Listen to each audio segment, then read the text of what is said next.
നിങ്ങൾക്ക് ഇഷ്ടപ്പെടുന്നുണ്ട് എൻ്റെ എപ്പിസോഡുകൾ.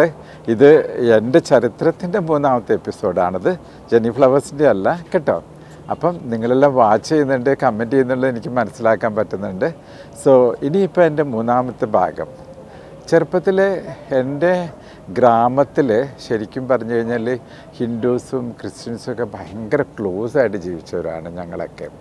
അപ്പം അവിടെ ഒരു പള്ളിപ്പെരുന്നാൾ വന്നു കഴിഞ്ഞാൽ എല്ലാവരും കൂടെ ഹിന്ദുസും ക്രിസ്ത്യൻസും എല്ലാവരും കൂടെ ഒന്നിച്ചാണ് ആഘോഷിച്ചിരുന്നത്. അപ്പം അവിടെ ഒരു അമ്പലമുണ്ട്. ആ അമ്പലം എൻ്റെ ജീവിതത്തിൽ വല്ലാണ്ട് ഇൻഫ്ലുവൻസ് ചെലുത്തിയെന്ന് എനിക്ക് തോന്നുന്നത്. കാരണം ആ അമ്പലത്തിലെ ഉത്സവവും ഞങ്ങളുടെ വീടിൻ്റെ പുറകിലൊരു ശ്യാമള ചേച്ചി ഉണ്ടായിരുന്നു, അവരായിരുന്നു അവിടുത്തെ ക്ലീൻ ആക്കുന്നതൊക്കെ. അപ്പോൾ അവരോട് രാവിലെ പോവുക, അത് കാണുക, അമ്പലത്തിലെ ഓരോ കൊത്തുപണികൾ ആസ്വദിക്കുക. അവിടെ ഉത്സവം വരുമ്പം ആ ആനയൊക്കെ നമ്മുടെ വീടിൻ്റെ മുമ്പിൽ വരും. അപ്പോൾ കപ്പയും തേങ്ങയെല്ലാം അതിൻ്റെ വാലിൽ വെച്ച് കൊടുക്കുക. അങ്ങനെ പല പല കാര്യങ്ങൾ അമ്പലമായിട്ടും. അതേപോലെ ഓണം വന്നാൽ മാഞ്ഞൂരൊക്കെ എന്ന് പറയുമ്പോൾ ഒരു ഗ്യാങ് വരും. ഒരു ഗ്യാങ് പറഞ്ഞു കഴിഞ്ഞാൽ ഇങ്ങനെ ഇവിടെ ഇത് വെച്ചിട്ട് ഒരു കമ്പ് എന്തോ വെച്ചിട്ട് അവരോരോന്നും ഓരോ കമ്പിങ്ങനെ കോർത്ത് അതെല്ലാം ഇവിടെ ആയിരിക്കും ഉണ്ടാവുക. കോർത്ത് മുകളിലൊരു തത്തയുണ്ടാവും.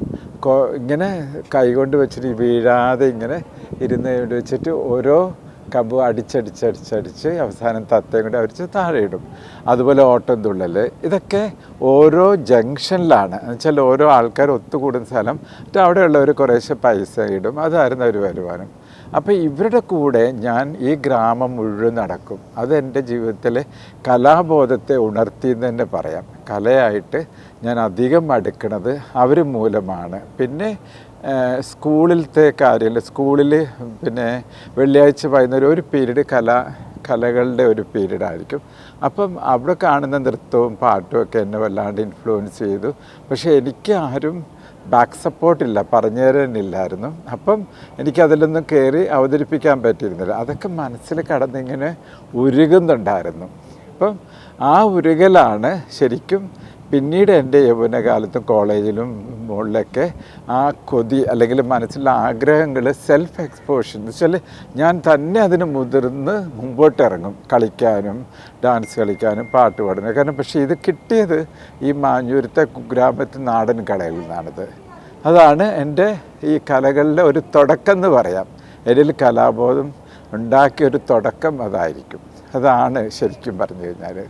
സോ ഈ എപ്പിസോഡും തീരുന്നു. അടുത്ത എപ്പിസോഡ് കാണുന്നവരെ മാസ്സലാം. Thank you.